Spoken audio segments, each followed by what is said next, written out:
কৃষি ডিপ্লোমা শেষ করে বদরুল আলম নামের এই যুবক দীর্ঘদিন ধরে ছুটেছেন চাকরির পেছনে। একসময় চাকরি না পেয়ে চরমভাবে হতাশ হয়ে পড়েন। হতাশার ঘোর কাটাতে ঘুরেছেন বিভিন্ন মানুষের কাছে, কিন্তু কোথাও কোনো সমাধান পাননি। তবে সেই হতাশাকে বেশি দিন টিকতে দেননি বদরুল আলম। নেমে পড়েন চাষাবাদে। বাড়ির পাশের 20% পতিত জমিতে শুরু করেন কমলা চাষ। এতেই ধরা দেয় সফলতা।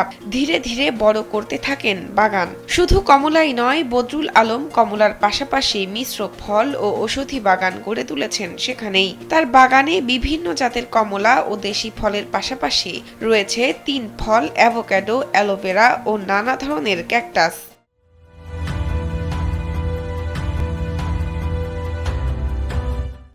আমি পরীক্ষামূলক ঔষধি গাছ আছে, আমার করছলা আছে, ননি ফল আছে,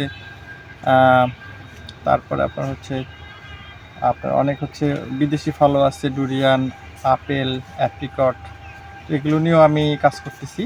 দিনাজপুরের ঘোড়াঘাট উপজেলার নিতাই শাহ এলাকায় বদরুল আলমের এই বাগান করার মাধ্যমে নিজের ভাগ্য পরিবর্তনের সাথে কর্মসংস্থান হয়েছে এলাকার বেশ কিছু নারী পুরুষের। বদরুলের এই বাগানের কথা আশেপাশে ছড়িয়ে পড়ায় বাগানে প্রতিদিন আসছে দর্শনার্থী। যে এখানে ঘোড়াঘাটে একটা কমলা বাগান আছে, সেটা দেখার জন্য এখানে আসছি আমি আমার বোনের সাথে।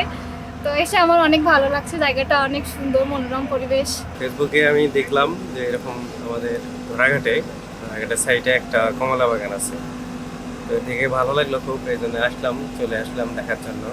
জানা যায় বদরুলের বাগানে সারা বছর কাজ করে 10 থেকে 12 জন কর্মচারী। তারা বলছেন বদরুল আলমের বাগানে কাজ পাওয়ায় ঘুচেছে অভাব। বাগান বিভিন্ন ধরনের এখানে উৎপাদন হচ্ছে। আমরা সারা বছর এখানে কাজ করি 10-12 জন, মানে পার ডে আমরা 500 টাকা করে ওনার কাছ থেকে নিচ্ছি। তো এটা দিয়ে আমাদের সংসার চলিচ্ছে। বদরুলের এই কৃষি বাগানের পরিচর্যায় সার্বিক সহযোগিতা করছেন উপজেলা কৃষি সম্প্রসারণ অধিদপ্তর। উপজেলা কৃষি কর্মকর্তা রফিকুজ্জামান জানান, বিদেশি ফল দেশেই চাষাবাদ করায় সরকারের আমদানি নির্ভরতা কমছে, সাশ্রয় হচ্ছে বৈদেশিক মুদ্রা। তাই কৃষি উৎপাদন বাড়াতে সব সময়ই কৃষকদের পাশে আছে কৃষি সম্প্রসারণ অধিদপ্তর। আমরা কৃষি সম্প্রসারণ অধিদপ্তর ঘোড়াঘাটের পক্ষ থেকে তাদেরকে সার্বিক সহযোগিতা দিয়ে থাকি। যে কোনো পরামর্শ এবং প্রযুক্তি আমরা তাদেরকে সহজভাবে দিয়ে দিই। বাগান করে বদরুলের সফলতা দেখে মুগ্ধ এলাকাবাসী।